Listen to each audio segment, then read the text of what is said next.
అసలు కారు పార్టీలో ఏం నడుస్తుందబ్బా? 2 రోజుల కాంచి పొద్దుగాల లేవంగానే సీదా హరీష్ రావు సార్ ఇంటికి పోతాండు కేటీఆర్ గారు. మళ్ళా ఇద్దరే పొంటెల కమానం ముచ్చట్లు పెడుతుర్రట. ఇంకో దిక్కు కవితక్క అమెరికాకు వాయే. పబ్లిక్కే కాదు పార్టీ లీడర్లకు సుత గింత సంజైతలేదట. ఇక బీజేపీని తీసుకుంటే ఇవాళ జోరుగా తిరంగ యాత్ర తీసిండ్రు మన జవాన్లకు జేజేలు వలుక్కుంటా. మరి సర్కారోళ్ళు ఏం చేసిండ్రో గిన తెలుసుకోవాలి కదా.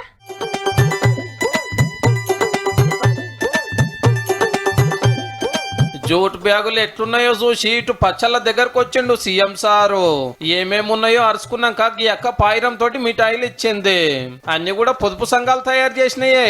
హైదరాబాద్ లో హబ్ విమన్ యాక్సలరేషన్ అంటే వ్యాపారాలలో అక్కలను ముంగట్కి తీసుకుపోయే కార్యం అన్నట్టు.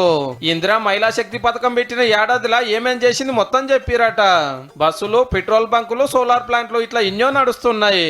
వచ్చే ఎన్నికల్లో మీ ఓట్లతోనే మళ్ళీ ప్రభుత్వాన్ని ఏర్పాటు చేయాలని మా పార్టీ, మా ప్రభుత్వం అనుకుంటుంది. 1 కోటి మందిని ఇందులో సభ్యులుగా చేర్చి ఆ 1 కోటి ఓట్లతోనే రెండోసారి ప్రభుత్వాన్ని ఏర్పాటు చేసి మిమ్మల్ని 1 కోటి మందిని కోటీశ్వర్లను చేసే బాధ్యత తీసుకుంటామని. ఈ ముచ్చట ఇట్లుంటే కొత్త మంత్రులను తీసుకునే ముచ్చట ఎల్లబెట్టిండు పిసిసి అధ్యక్షుడు మహేష్ సారు.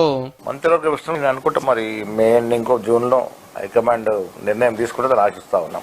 ఇప్పటికి 2-3 మాటల ముహూర్తం పెట్టిరు, ఉత్తదే అయ్యింది. ఇప్పుడన్నా పక్కానో మరి రకరకాల సమీకరణల వల్ల అది ఆగుతూ వస్తా ఉంది. ఆశావాళ్ళు ఎక్కున్నారు, సీట్లు తక్కువ ఉన్నాయి కాబట్టి కొంత ఇబ్బంది ఉన్నది. మంత్రి పొన్నం ప్రభాకర్ సారు హైదరాబాద్ లో ఆర్టీసీ బస్సుల తిరిగి సౌలతులు ఎత్తున్నాయి, పథకాలు అందుతుంది లేదే అరుచుకున్నాడు.